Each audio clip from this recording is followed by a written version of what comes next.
ভারতের উত্তর-পূর্ব দিকে চীন, বাংলাদেশ এবং মিয়ানমার সীমান্তে অবস্থিত ৭টি রাজ্যকে একসঙ্গে বলা হয় সেভেন সিস্টার্স। এই ৭টি রাজ্য বা সেভেন সিস্টার্সের মধ্যে রয়েছে অরুণাচল প্রদেশ, আসাম, মণিপুর, মেঘালয়, মিজোরাম, নাগাল্যান্ড এবং ত্রিপুরা। এই ৭টি রাজ্য চারদিক থেকে অন্যান্য রাষ্ট্রের স্থলভাগ দিয়ে ঘেরা, ফলে ভারতের মূল ভূখণ্ডের সঙ্গে এই রাজ্যগুলোর যোগাযোগ রক্ষা করা হয় মাত্র ৬০ কিলোমিটার দৈর্ঘ্যের একটি সরু পথ দিয়ে। ভারত বাংলাদেশের মধ্য দিয়ে এই ৭টি রাজ্যের সঙ্গে সড়ক, রেল ও নৌপথে ট্রানজিট স্থাপনে বিশেষভাবে আগ্রহী, কিন্তু বিশ্লেষকরা বলছেন এমন ট্রানজিট ভারতের স্বার্থ হাসিল করলেও বাংলাদেশের অর্থনীতি বিবেচনায় তেমন কোনো সুফল বয়ে আনবে না।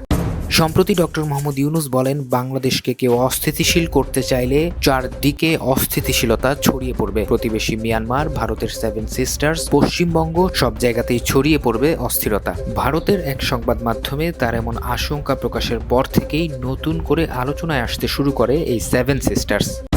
এবার সেভেন সিস্টার্স নিয়ে ভারতকে সতর্ক করল আন্তর্জাতিক গবেষণা সংস্থা the international institute of strategic studies বা IISS। সংস্থাটি জানায়, শেখ হাসিনাকে আশ্রয় আর বাংলাদেশের সঙ্গে সম্পর্কের টানাপোড়েনের সুযোগে অস্থিতিশীল হয়ে উঠতে পারে ভারতের সেভেন সিস্টার্স। বিচ্ছিন্নতাবাদী তৎপরতাই শুধু নয়, ভারতকে জঙ্গিবাদী অপতৎপরতা মোকাবিলার জন্য প্রস্তুত রাখার সতর্কবার্তাও দিয়েছে লন্ডন ভিত্তিক গবেষণায় প্রতিষ্ঠানটি।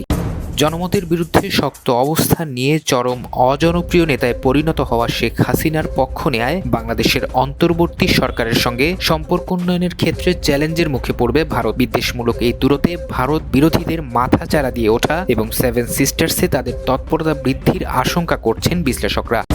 আগে থেকেই পাকিস্তান ও চীন সীমান্তে সহিংসতা নিয়ে স্বস্তিতে নেই ভারত। এমন পরিস্থিতিতে বাংলাদেশ লাগোয়া সীমান্তেও নিরাপত্তা ঝুঁকি তৈরি হলে তা মোকাবেলা করা সহজ হবে না তাদের জন্য। তাই ঝুঁকি এড়াতে বাংলাদেশের নতুন সরকারের সঙ্গে দূরত্ব কমাতে ভারতকে কৌশলী কূটনৈতিক পদক্ষেপ নেওয়ার পরামর্শ দিয়েছে the international institute of strategic studies.